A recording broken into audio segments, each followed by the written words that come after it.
lagi apa yang disampaikan membawa manfaat dan keberkahan pada kita semua. Amin ya Allah. Atas segala kekurangan kami mohon maaf. Billahi taufiq wal hidayah. Assalamualaikum warahmatullahi wabarakatuh. Waalaikumsalam. Bismillahirrahmanirrahim.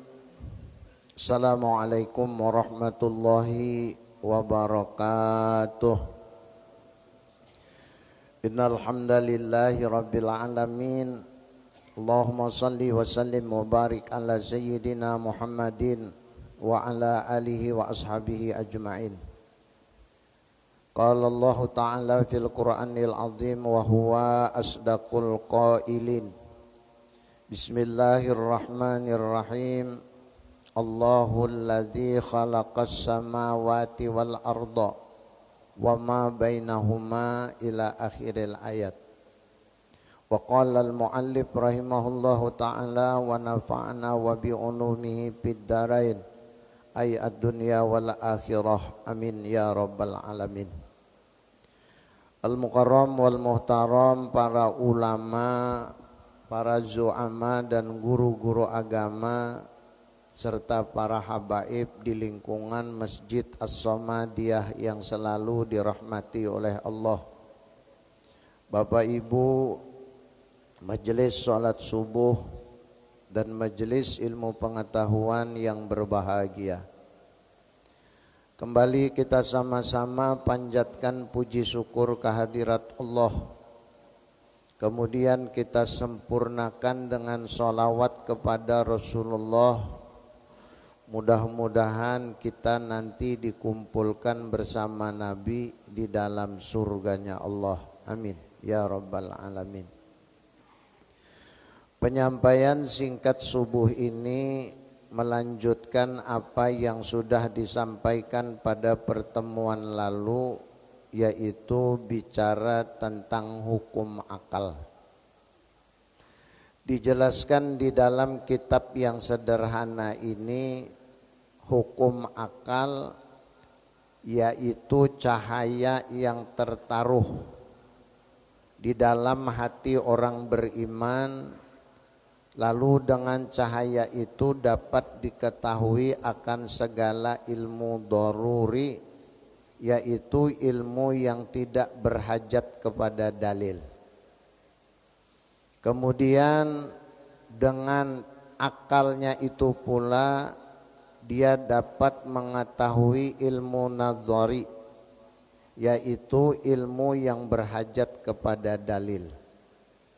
Dan artinya hukum akal ialah menetapkan suatu barang bagi suatu barang atau menafikannya padanya dengan tiada terhenti atas berulang-ulang seperti hukum adat, dan tiada terhenti atas tertaruh oleh yang menaruh seperti hukum syar'i. Nah, jadi jelas bahwasanya hukum akal atau hukum akli ini sudah ditentukan.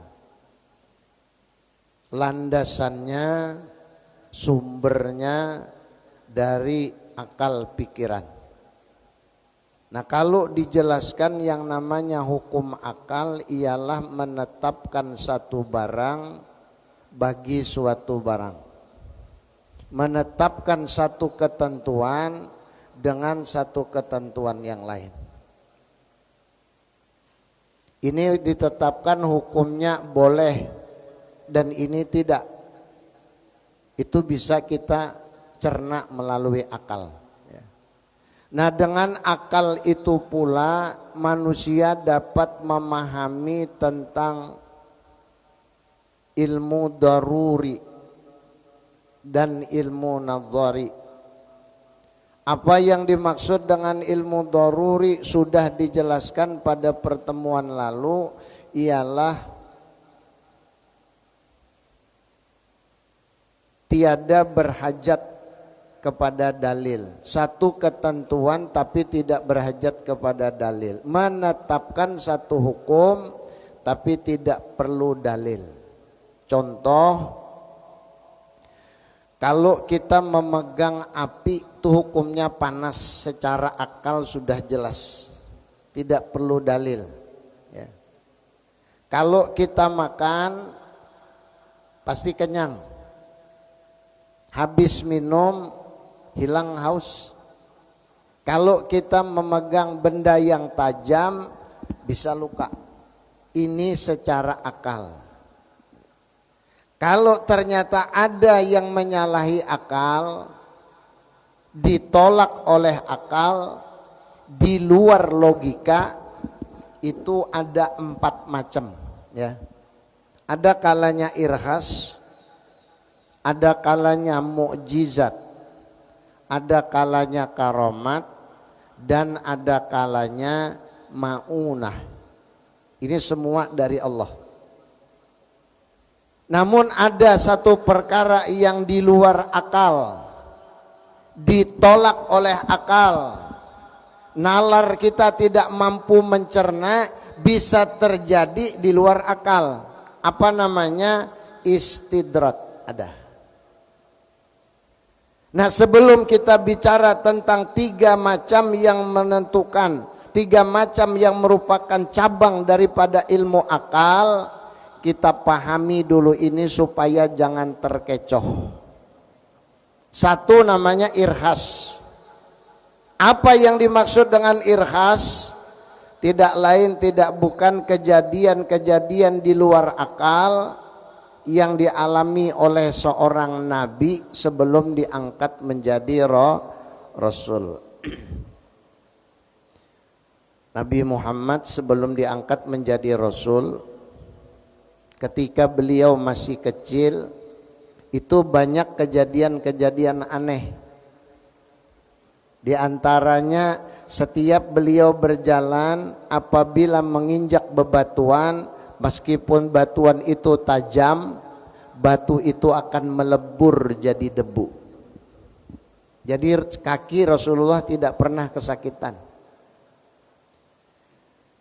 Junjungan kita Nabi besar Muhammad sallallahu alaihi wasallam setiap berjalan tidak pernah kepanasan. Kenapa? Dinaungi oleh awan. Awan yang mengikuti beliau.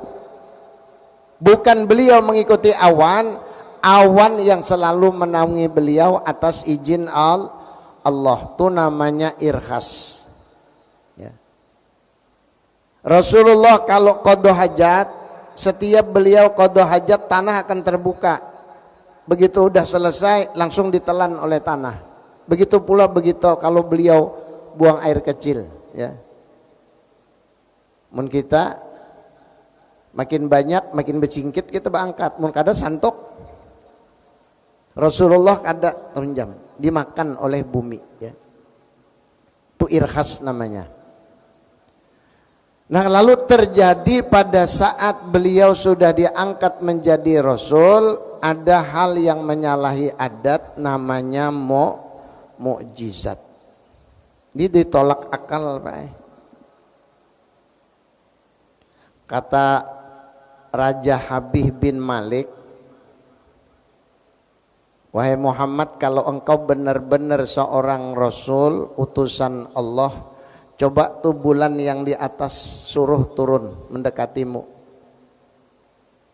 Kemudian setelah dia turun di hadapanmu, kemudian dia membelah menjadi 2. Satu masuk di tanganmu yang kanan, satunya masuk di tanganmu yang kiri. Kemudian keluar di bawah, naik ke atas mengucap 2 kalimah syahadat.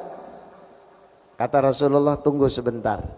Alhamdulillah, dengan izin Allah terjadi apa yang diinginkan oleh raja tadi. Akhirnya raja itu masuk Islam.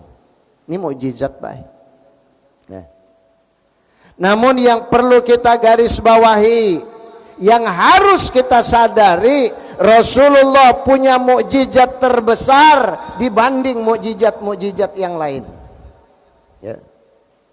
Apa mukjizat Rasulullah yang paling besar? Tidak lain tidak bukan adalah Al-Quran. Mukjizat tuh, Pak. Kalau hendak membuktikan bahwasanya itu mukjizat, coba olah nangka itu nah. Kata Rasulullah, dan Allah katakan, jika seandainya seluruh manusia pintar di dunia dikumpulkan, suruh bikin 1 ayat saja. Tidak usah deh satu surah, satu ayat saja tidak akan mampu dia membuat seperti Al-Quran. Siapa yang memiliki Al-Quran tidak lain umat Islam, termasuk kita yang hadir pada subuh ini. Alhamdulillah. Makanya Al-Quran jangan pernah kita sepelekan. Al-Quran jangan pernah kita anggap hal yang ringan. Al-Quran jangan pernah kita anggap sesuatu yang kecil. Dan Al-Quran jangan pernah kita sembarangkan. Orang-orang yang selalu menekuni Al-Quran, orang-orang yang selalu melibatkan dirinya di dalam Al-Quran atau dengan Al-Quran, manusia itu pasti diangkat oleh Allah derajatnya. Contoh pertama, orang yang hafal Al-Quran diakui Allah sebagai keluarga, dapat prioritas. Orang yang selalu membaca Al-Quran, hatinya pasti tenang dan tentram.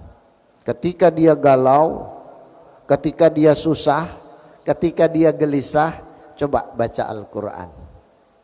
Cuman yang jadi masalah, mohon maaf, sampai hari ini belum lagi bisa baca Al-Quran. Wah, apa bisanya? Orang para hafal sudah, orang para khatam sudah, seorang bacain belum bisa. Nah segera Bapak Ibu ya, jangan tunggu nanti. Sayang kalau hidup kita ini tidak bisa baca Al-Quran. Apa yang bisa kita banggakan di hadapan Allah kalau di dunia saja kita sudah belum mampu baca Al-Quran. Mulai sekarang, mulai detik ini, libatkan diri kita dengan Al-Quran, baik membaca, menterjemahkan, mentafsirkan, minimal mentadaburkan di dalam kehidupan. Ini jelas Bapak Ibu, itu namanya sesuatu yang ditolak oleh akal. Nah kalau terjadi kepada seorang yang bukan nabi, bukan rasul, ada namanya aulia, orang wali. Itu namanya karamah ya. Ini karamat baik. Bila orang wali bisi karamat pasti sudah. Bila kada bisi karamat lain wali, lain. Nah. Orang wali pasti punya karamah. Sayyid Muhammad bin Abdul Karim As-Saman Al-Madani radhiyallahu an, karamatnya luar biasa banyaknya.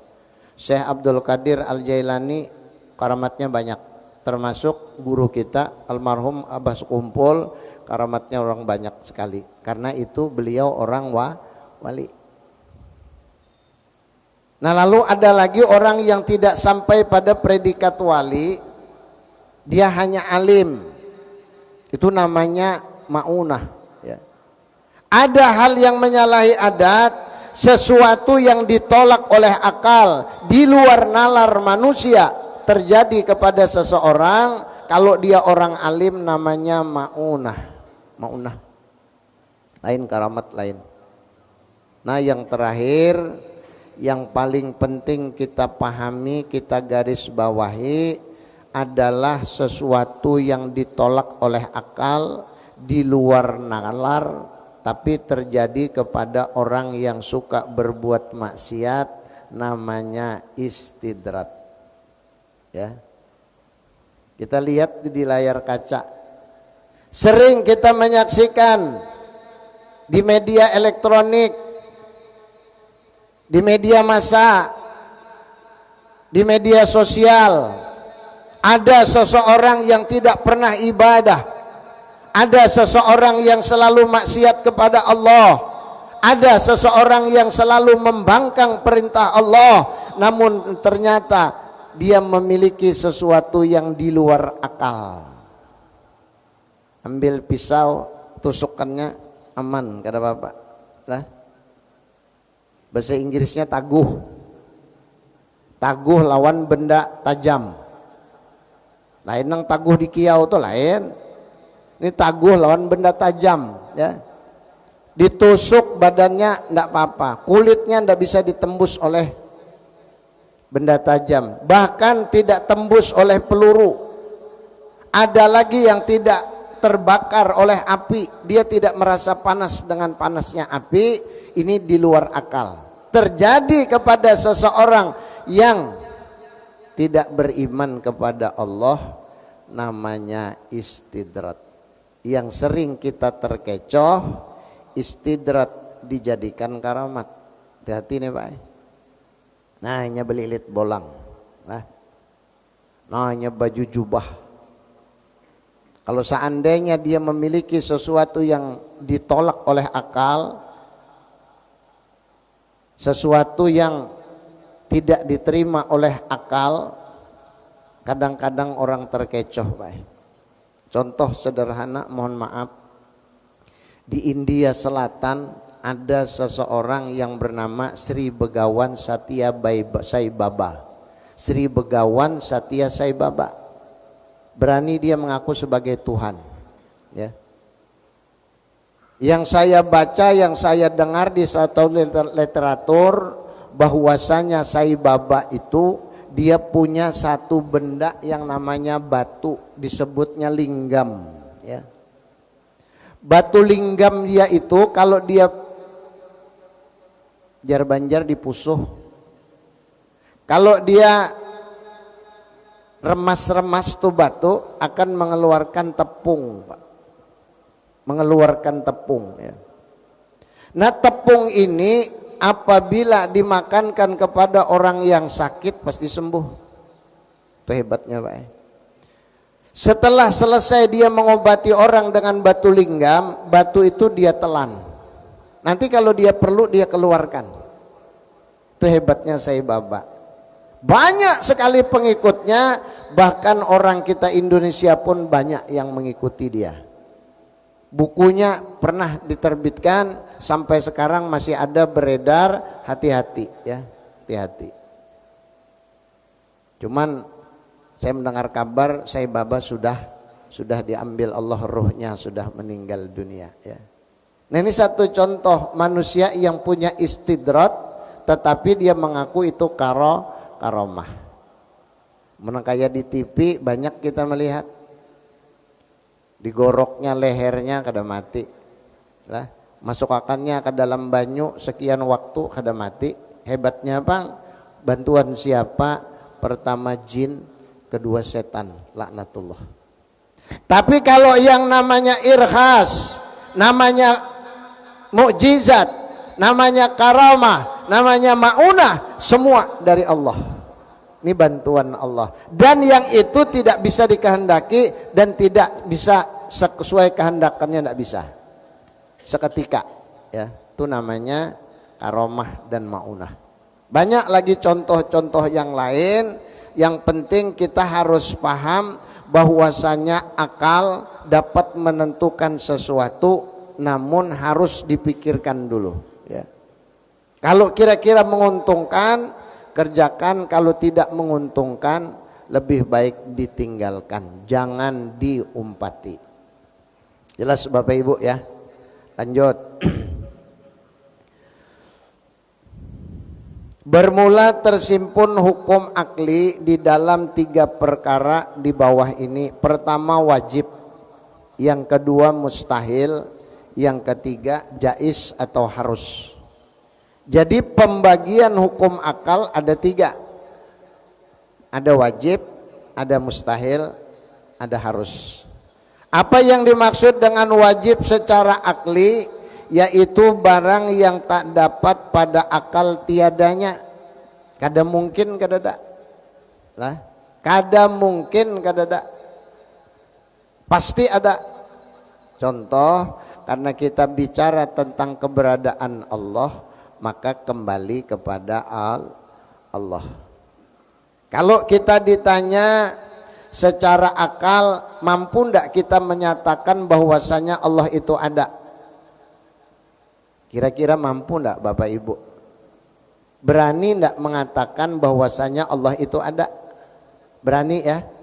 Kita yakin bahwasanya Allah itu ada, padahal kada pernah melihat. Pernahkah pian melihat Allah Ta'ala? Pernahkah mendengar suaranya? Pernahkah mendengar kayak apa bentuknya? Kada pernah. Tapi kenapa kita berani mengatakan ada? Akal kita harus kita cerna ya. Akal pikiran kita harus mampu mencerna. Kalau kita mengatakan Allah ada, harus bisa buktikan. Ini hukumnya wajib, Pak. Akal kita wajib mempercayai Allah itu ada. Nah, lalu secara akal kita berani mengatakan Allah itu wajib ada karena ada ciptaannya. Mustahil sesuatu ada kalau tidak ada yang menciptakannya. Ya. Alam semesta ini ciptaan Allah. Karena ada ciptaannya, wajib akal kita memahami bahwa yang menciptakan pasti ada. Mana dalilnya? Kalau seandainya kita perlu dalil, ada Al-Quran. Secara akal saja sudah dapat kita pahami mustahil sesuatu ada kalau tidak ada yang menciptakan. Manusia yang ada nih, nah, siapa yang menciptakan? Secara zahir manusia juga.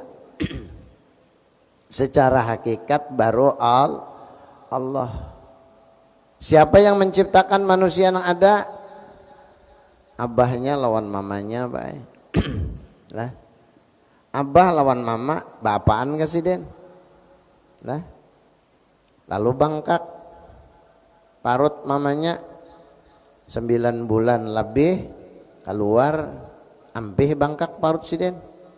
Lah, kempes sudah keluar. Makanya manusia yang keluar.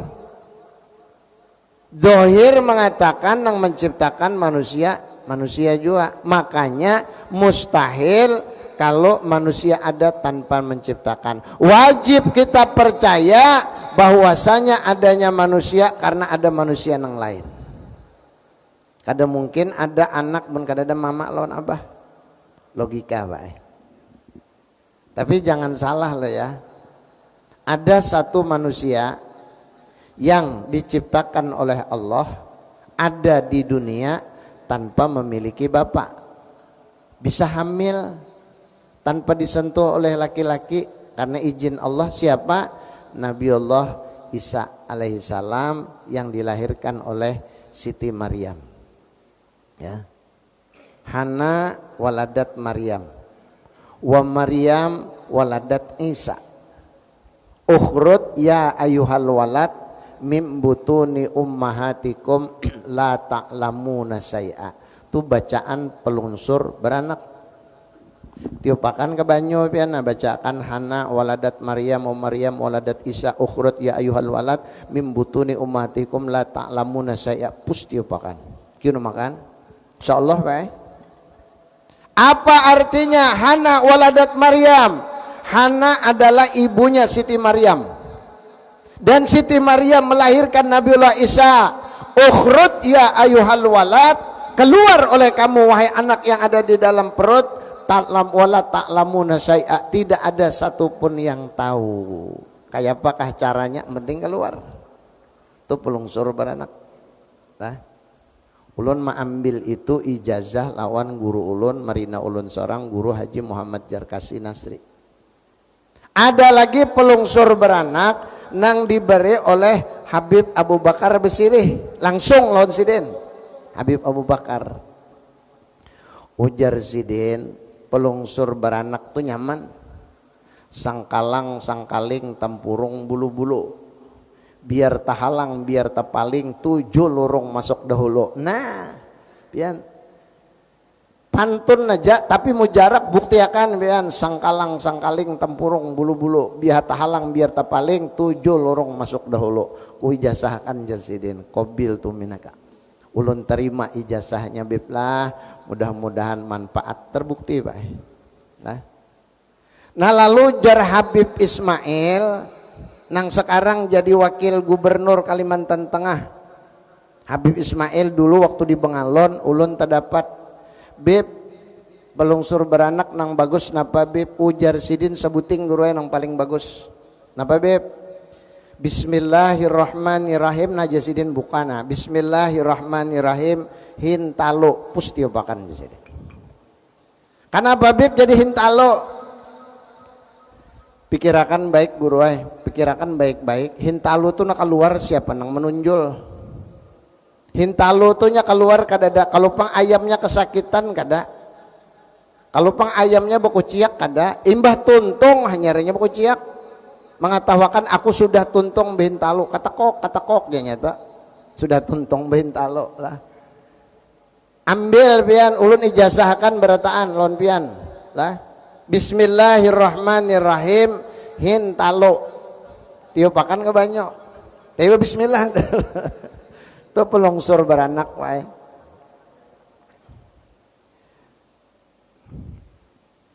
Nang nun wamayas turun tuh lain, jangan ambil turunnya, jangan beda ayatnya tuh lain maksudnya. Nun wamayas turun diambil turunnya maulah baik nang ini nah walituk milul idata walituk biru pus tiupakan tambarakan biar kada betah kada biru mengambil birunya jangan ya. Allah katakan, Rasulullah sampaikan, waman tapassara bi ra'yihi aman tapassara al-Qur'an bi ra'yihi falyatabawwa maq'adahu minan nar. Barang siapa yang mentafsirkan Al-Quran sekehendak hatinya, maka dia sendiri yang menyiapkan tempatnya di dalam neraka. Na'udzubillahi min dzalik. Jangan ditafsirkan sembarang kita, jangan ya. Harus sesuai dengan ayatnya. Sudah pernah ulun sampaikan, tolong diingat-ingat. Nah jadi sekali lagi hukum akal terbagi menjadi 3. Pertama wajib, kedua mustahil, ketiga jais. Apa yang dimaksud dengan wajib yaitu barang yang tak dapat pada akal tiadanya. Bicara keberadaan Allah, akal kita dapat mencerna Allah wajib ada. Karena ada ciptaannya. Lalu yang kedua mustahil. Arti mustahil yaitu barang yang tak dapat pada akal adanya. Ngeramput mun ada lah. Ngeramput mun ada. Jelas sudah, bila seandainya kada diciptakan Allah, kada mungkin ada. Kalau seandainya tidak diciptakan oleh Allah, alam semesta tidak mungkin ada. Apa hukumnya Allah menciptakan alam? Hukumnya harus. Kada wajib bagi Allah. Diciptakan Allah kah? Kada kah? Itu hak Allah baik. Makanya dulu pernah orang bertanya, Pak Ustadz tolong pengjelaskan bicara perkara tauhid, jika seandainya alam semesta tidak diciptakan oleh Allah, apa yang menjadi bukti keberadaan Allah? Ya. Kalimatnya akan jelas, Allahul ladzi khalaqas samawati wal arda. Allah menciptakan langit dan bumi, wa ma bainahuma beserta isi keduanya. Jadi yang menjadi dalil keberadaan Allah adalah adanya alam, adanya ciptaan. Nah yang saya tanyakan kata beliau, hukum Allah menciptakan alam apa hukumnya? Harus baik. Boleh diciptakan, boleh tidak. Hak Allah. Mau diciptakan Allah, hak Allah. Tidak diciptakan juga tidak ada yang berani menuntut. Ya. Karena Allah maha segala-galanya. Tidak ada yang bisa menolak keinginan Allah. Jika seandainya alam semesta tidak diciptakan oleh Allah, kira-kira napa yang menjadi tanda keberadaan Allah? Bingung juga Pak menjawab. Bujur nih. Amun seandainya alam gak ada. Apa yang menjadi tanda keberadaan Allah? Ternyata jawabannya sederhana di situ juga. Amun kadada ciptaannya, kadada nang mencari Allah. Nah jadi tandanya iya nang betakun tuh tandanya. Kalau seandainya Allah kada menciptakan, kada mungkin pian betakun. Nah hanya terdiam sih den. Bujur juga. Jika seandainya kada diciptakan, siapa nang betakun, siapa nang mencari Allah Ta'ala? Karena sudah diciptakan, nang diciptakan inilah yang menjadi tanda keberadaan Allah. Jelaskah? Ini kalau kita tidak paham, mohon maaf loh Bapak Ibu ya, mohon maaf sekali, melemahkan iman Pak ya. Kadangkala kita ibadah, kita sholat, kadangkala kita puasa, kita mengeluarkan zakat, kita menunaikan ibadah haji. Kalau seandainya kita tidak tahu, tidak yakin tentang keberadaan Allah, mohon maaf, lemah Pak iman kita. Contoh sederhana, pian sembahyang amun pian kada merasa diawasi Allah, iya nang sembarangan tuh sembahyangnya. Nah, pakaian asal, pakaian kepehumaan dipakai sembahyang. Coba pikirkan baik-baik, pikirkan baik-baik. Nah. Harusnya kita menghadap Allah dengan pakaian yang paling baik, kalau perlu berharum-harum, hanya menghadap kepada Allah. Ini kadang menghadap Allah pakaian sembarangan, bila menghadap manusia, ya Allah, nyamuk hinggap berangsar, saking licinnya gosokan baik. Nyamuk aja hinggap kepleset, aja nyamuk purunnya, aku hinggap aja kada kawa. Saking licinnya gosokan menghadap manusia, menghadap bupati umpama, wani lapian baju kaos sembarangan kada wani baik. Ibu-ibu tuh nah, bila hendak menghadap pejabat, coba kan wani lah pakai daster, diusir satpam kira-kira lah, kada layak, kada pantas gitu nah. Tapi menghadap Allah kadangkala kita ini sembarangan Pak. Harusnya pakaian yang terbaik, yang paling penting garis bawahi, pakaian yang kita pakai menghadap Allah adalah pakaian yang kita dapatkan dari sesuatu yang paling halal, yang paling halal ya. Jangan dari sumber yang tidak halal, jangan ya. Nah, kembali kepada perkara mustahil. Allah itu mustahil kalau tidak ada, mustahil ya. Karena sudah ada ciptaannya, wajib kita mengatakan ada. Pada saat kita ibadah, kita menyembah Allah dengan kalimat apapun, dengan ibadah yang manapun, ingatakan Allah mengawasi kita. Ya. Kita ini sembahyang angkat takbir, nah mulai takbiratul ihram sampai salam, ini diperhatikan Allah Pak. Sejak kita takbiratul ihram mengucap kalimat Allahu Akbar, Allah Maha Besar, benar tidak? Nah lalu dia sebelum mengucap kalimat Allahu Akbar, sebelum takbiratul ihram, apa yang dia katakan? Ilahi anta maksudi waridoka matlubi. Ya Allah, engkau yang kumaksud, waridoka matlubi, dan aku sholat ini hanya ridho engkau yang kutuntut, bukan pahala, bukan ya. Pahala otomatis Pak. Pahala itu datangnya otomatis. Allah yang maha tahu, Allah yang berhak memberikan pahala. Berapa besar pahala Allah yang memberikan, otomatis, nggak usah dituntut, nggak usah. Yang penting sholat kita benar, benar menurut fikihnya, benar menurut tauhidnya, benar menurut tasawufnya. Bagaimana sholat kita dapat nilai, bagaimana sholat kita diterima oleh Allah sementara aturannya tidak benar, syaratnya kada terpenuhi. Syarat diantaranya suci badan, pakaian, tempat sholat dari najis. Syaratnya badan harus suci daripada hadas besar, hadas kecil ya. Syaratnya masuk waktu sholat, syaratnya menghadap ke arah kiblat, syaratnya menutup aurat. Bila salah satu tertinggal, parai. Nang sering ulun sampaikan, mohon maaf ibu-ibu, nah lancak terbuka, nah sembahyang terbuka nih, ini nabu nah terbuka nah, kenapa? Kada ditutupi. Ujar Imam Syafi'i, bila terbuka batal sembahyang.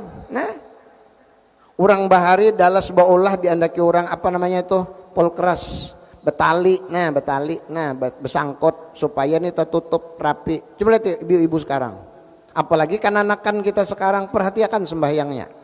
Nah, potongan bebai Allahu Akbar ini berbuka, nah ini terbuka, nah kada betutup, kada berbaju, loh nggak kelihatan.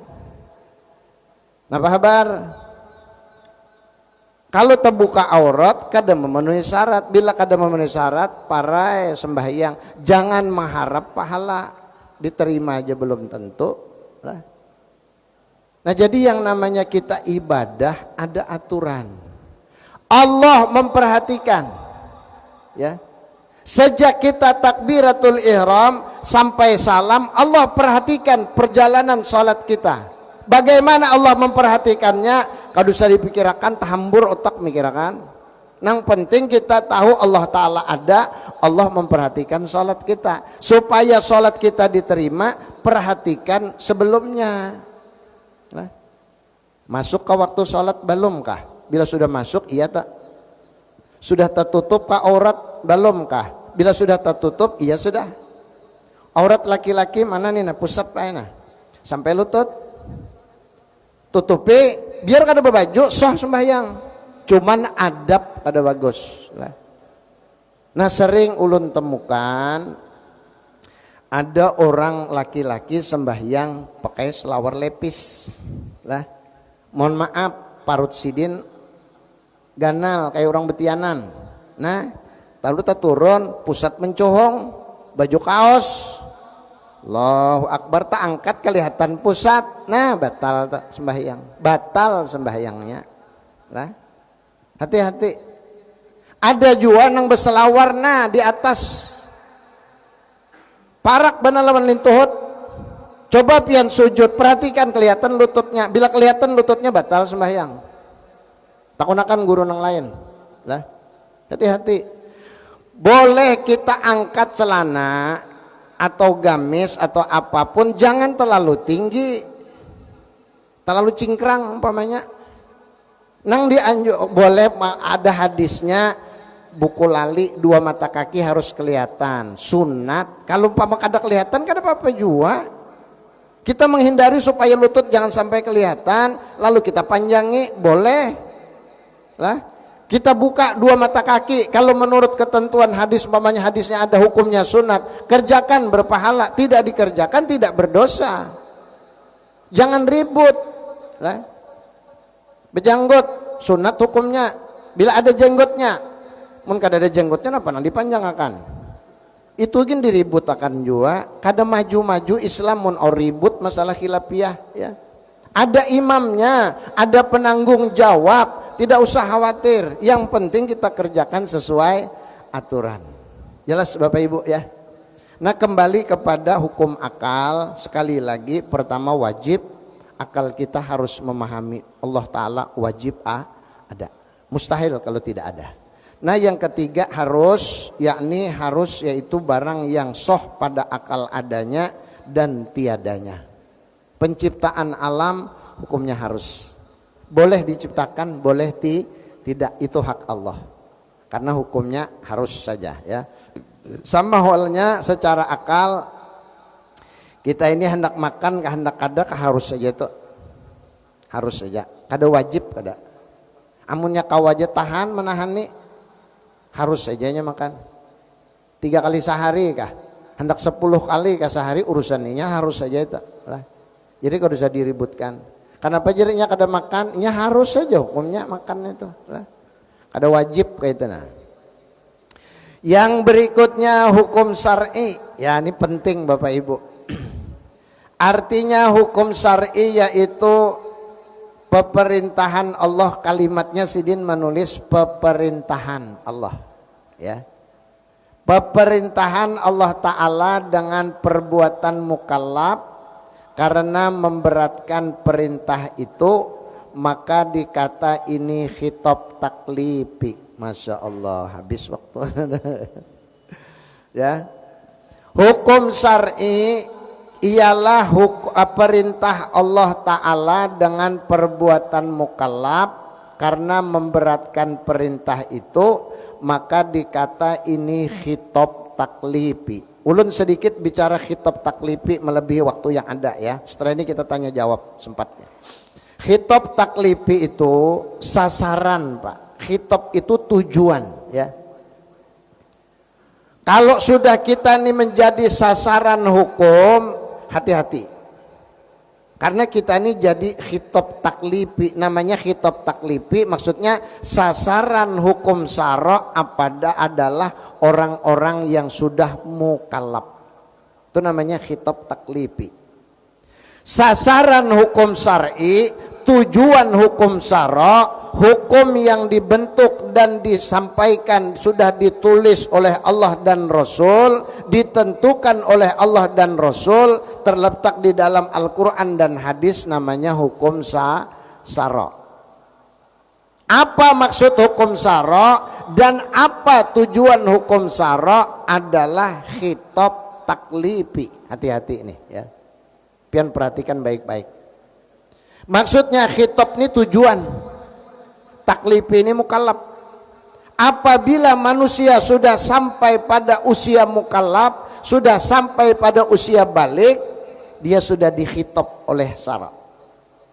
Ketentuan yang ada di dalam Al-Quran, ketentuan yang ada di dalam hadis berlaku kepada orang mukallaf. Ya, itu namanya khitab taklifi. Kalau dia belum mukallaf, belum, umurnya belum sampai, belum balik jar orang. Mana dinyatakan balik? Kalau di Indonesia ini mohon maaf rata-rata umur laki-laki 15, perempuan 10, pukul rata lah. Tapi ada juga laki-laki yang umur 13 balik sudah. Ada perempuan yang 12 tahun baru balik. Bahkan ada yang umurnya 14 tahun baru balik perempuan. Ada juga yang 10 tahun. Dengan tanda-tanda yang sudah kita maklum.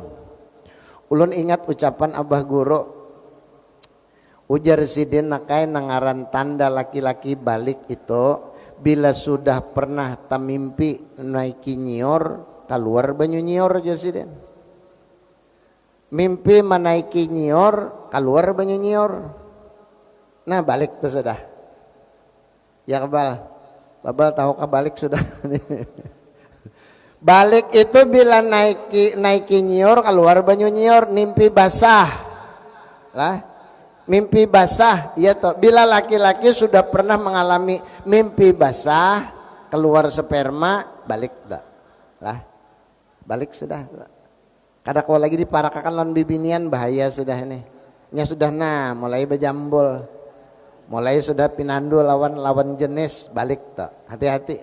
Umurnya rata-rata 12, 13, 14, 15. Bila sudah pinandu lawan jenis balik. Adapun bibinian mohon maaf bila sudah kabingkilan iya tak.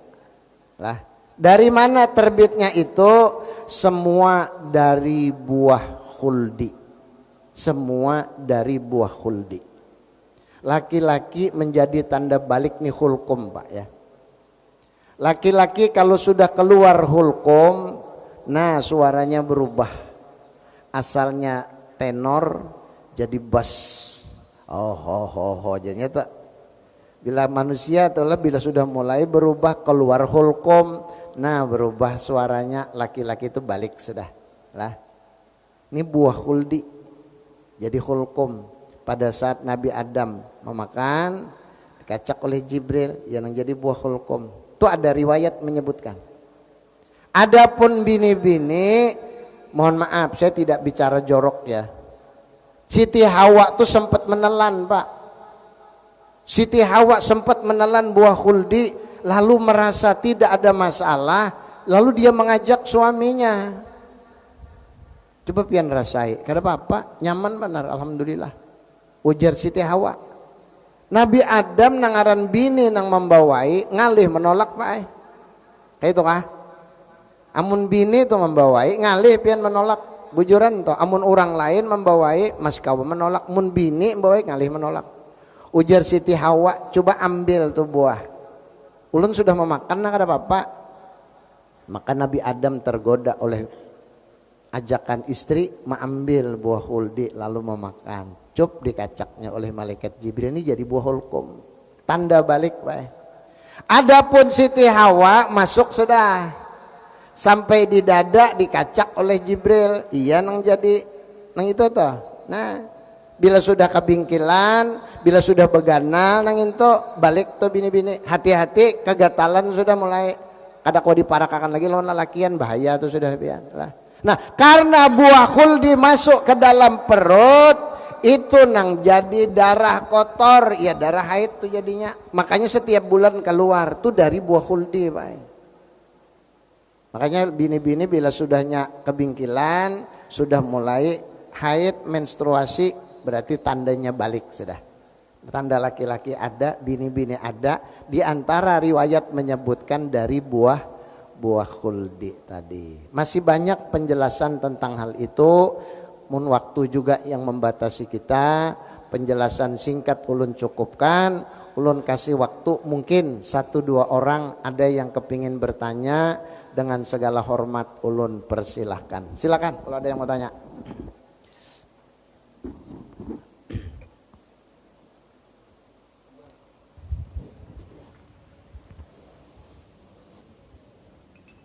Allah. Dipersilakan kalau ada pertanyaan. Ayo, adakah? Ada waktu kita barang 5 menit, Mas. Assalamualaikum Guru. Salam nggih. Ulun buat takun masalah mandi junub nih. Ada yang mengadakan kada bekain, ada yang mengadakan bekain mandi kita nih betelanjang atau sarung kayak gitu. Iya. Nah itu biar jelaskan biar jelas sekali kayak gitu. Baik. Oke, itu aja mau tanya ulun. Terima kasih Bapak, pertanyaannya sangat baik meskipun keluar dari pembicaraan, tapi ini penting. Pada saat kita mandi junub ya, mandi bersih atau mandi wajib, mandi haid, mandi nifas, mandi wiladah, itu semuanya mandi wajib, mandi besar ya. Apakah dianjurkan pakai kain atau tidak? Dianjurkan pakai kain, ditutupi, makruh bila betilanjang. Karena ditonton oleh makhluk lain, diantaranya bangsa jin yang memperhatikan. Apalagi pada saat kita masuk ke kamar mandi itu tidak pakai bacaan. Biasanya ada hal-hal yang sering terjadi, orang kesurupan setelah keluar dari kamar kecil. Makanya dianjurkan amun kawa mandi itu berpakaian. Apalagi mandi di luar. Mandi di luar betilanjang rame orang itu. Nah, yang ulun perlu sampaikan, perlu kita perhatikan, mohon maaf lah keluar dari itu, tapi kaitannya erat. Pada saat kita mandi wajib, mandi junub, mandi haid, mandi nifas, mandi wiladah, nang penting peletakan niat harus pas. Hati-hati nih ya. Jangan asal guyur. Jangan asal bekuboy. Amun kita mandi di sungai, tinggal bercabur kata Bapak. Ini nang bekuboy nah, baatur. Di mana meletakkan niat, bacaannya sudah hafal belum? Lapasnya niatnya beda. Ya. Jangan disamakan antara niat dengan lapas, ya. Meskipun apa yang diucapkan di dalam lapas inilah yang disebutkan di dalam hati, niat kita. Yang penting digarisbawahi niat itu andaknya di hati, Pak. Nah, cuman jer guru ulun yang penting itu peletakan. Kapan meletakkan niat? Pada saat mandi, nah pada saat air sampai ke anggota badan. Nawaitul gusla li rab'il hadasil akbari an jami'il badani pardan alayya lillahi ta'ala. Kalau pakai rob al hadas ya. Kalau pakai nawaitul gusla li rab'il pakai jar majrur. Ada nang kada pakai kalimat gusla, nawaitu rob al hadasil akbari. Kalau pakai gusla, nawaitul gusla li rab'il buatilam. Nah, jangan salah, lapasnya aja kada hafal. Niatnya penting kada salah. Biar kada pakai lapas tapi niatnya benar. Yang penting niat di dalam hati. Yang paling benar lapasnya diucapkan, niatnya disebutkan di dalam hati. Bagaimana peletakannya? Ambil air. Nah, lah. Tapi bersihkan dulu. Bersihkan dulu yang cemar-cemar, yang kotor-kotornya bersihkan dulu. Selesai sudah bersih, jar kita mandi kubal dulu. Nah, bersihkan dulu sudah. Baru ambil. Airnya air mutlak. Jangan air musammas. Jangan mutanajis, apalagi mustakmal. Jangan. Kada soh mandi lah. Atau ada yang menghalangi di badan, mohon maaf, tato singganalan umpama lah, tapi terbuat dari benda yang mencegah air sampai, jelas mandinya kada sah lah. Sehingga ulama sepakat dilarang betato kalau bendanya menyebabkan air tidak sampai. Nah sekarang dia mandi, ambil air mutlak lah.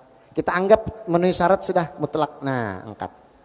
Bismillahirrahmanirrahim. Nawaitul ghusla li raf'il hadasil akbari an jami'il badani fardan alayya lillahi ta'ala. Kubuyakan. Begitu air sampai, dalam hati mengucap sengaja aku mandi menghilangkan hadas besar dari sekalian badan fardu atasku karena Allah Ta'ala. Sunat 3 kali. Nah, 3 kali kepala, 3 kali kanan, 3 kali kiri. Habis itu semuaan. Sunat juga wudu dulu. Nah, kalau seandainya kita berwudu tapi betul lanjang, ya Allah, kada nyaman kira-kira tah. Kita pun merasa risih, apalagi Allah, ya. Jadi kalau kita wudu pakaian, mun hendak mandi berwudu dulu, otomatis pakaian. Jelas malah? Jelas. Masih ada satu lagi terakhir, ayo, ada 2 menit nah. Ya, adakah? Kalau kada ada ulun pulang tak. Ya, ya. Sekedar meluruskan guru lah beberapa pendapat bahwa kalau kita berinfak terhadap masjid contohnya, itu ukurannya kalau barang itu habis maka transfer pahala itu hilang. Ini menjadikan kita semangat untuk berinfak ke masjid itu menjadi luntur. Ulun kada mau lagi menginfakkan hambal karena hambal akan habis sehingga orang berebut menyumbang semen. Kan karena ukurannya adalah kalau barang itu masih digunakan maka pahalanya masih mengalir, dan kalau barang itu tidak ada maka pahalanya putus. Penjelasan yang ulun tangkap seperti itu. Tolong mohon dijelaskan sehingga kita semua pendonasi itu memiliki pemahaman bahwa sesuatu yang kita infakkan ke masjid itu insya Allah Allah Subhanahu Wa Taala itu selalu akan memberikan pahala jariahnya tersebut. Atau bagaimana pendapat guru itu aja guru? Baik, makasih Bapak ya. Baik sekali nih. Dalam rangka kita berlomba-lomba untuk melakukan kebaikan sebagaimana Allah katakan fastabiqul khairat. Berlomba-lombalah dalam kebaikan. Orang sering berlomba mencari pahala terbesar. Telah disebutkan, mohon maaf, ketika seseorang menyumbang sesuatu untuk kepentingan tempat ibadah atau rumah Allah, itu yang mana yang paling utama? Benar tadi, benar ya. Tuh nah, di paimaman atau di sininya benda yang paling diperlukan itu paling besar pahala. Nah, yang paling lama mengalirnya yang mana? Selama barang itu masih dipakai, masih mengalir sampai ke orangnya, meskipun orangnya sudah meninggal. Sebelum ulun jawab lebih jauh, ulun kasih contoh. Nah, kitabnya nah, jika seandainya ini ditukarakan oleh orang lain, contoh, ada beberapa kitab yang ditukarakan jamaah. Nah guru tolong pakai ini guru, mudah-mudahan manfaat. Ulun pakai, ulun bacakan lah. Ketika ulun meninggal, ulun dapat pahala kalau seandainya orang yang mendengar paham, orang yang mendengar memakai ilmu yang ulun sampaikan bersumber dari kitab ini. Contoh. Yang kedua, orang belikan mushaf Al-Quran ditaruh di masjid, nah, lah, taruh di masjid sini, nah, masjid apa namanya, As-Samadiyah. Nah lalu dibaca oleh orang. Ketika dia membaca, yang memberikan mushaf tadi sudah meninggal, mengalir. Lalu ternyata dari mushaf tadi ada yang hafal Al-Quran. Ini ada anak-anak menghafal Quran. Ini menghafal di sini nama makai mushaf nang dijulung oleh Sipulan bin Sipulan. Nah, hafalnya dari hafalannya ini mengalir terus. Ya. Meninggal orangnya yang mengasih tadi, ininya hancur sudah mushafnya, tapi orangnya hafal. Nah, setiap inya membaca Quran mengalir kepada nang menjulungi mushaf tadi meskipun mushafnya hancur sudah. Paham? Nah, ulun kias ke masjid. Nah, orang menjulungi kipas angin, menjulungi ambal, hancur sudah ini, tetapi ada orang nang beribadah merasa nyaman dengan ini, lalu inya beribadah terus di sini. Setiap dia melakukan ibadah meskipun barangnya sudah hancur tetap mengalir kepada orangnya. Begitu pula makanan. Orang memberi makan orang lain, ini mengaji ini mengaji nih. Ini punya dapat pahala semuaan. Berapa pahala yang didapatkan oleh orang-orang yang hadir, berapa yang didapatkan orang yang memberi makan, minimal 10 kali lipat. 10 kali lipat didapatkan oleh orang nang menjulungi nang mau olahkan susu, nang menjulungi susunya, nang mau olahkan teh, nang menjulungi tehnya, menjulungi gulanya, semua dilipat gandakan oleh Allah menjadi 10 kali lipat dari semua orang yang hadir. Pindak tahu. Nah, lalu dari dia hadir di sini, ya, dia paham satu jenis ilmu tentang wajib, mustahil, harus secara akli. Lalu diamalkannya. Barang yang mengalir ke dalam tubuhnya, makanan, minuman yang diberikan oleh seseorang untuk memberi makan, memberi minum orang yang sedang mengaji, lalu yang menuntut ilmu ini paham satu ilmu, ketika dia mengamalkan, yang memberi masih dapat.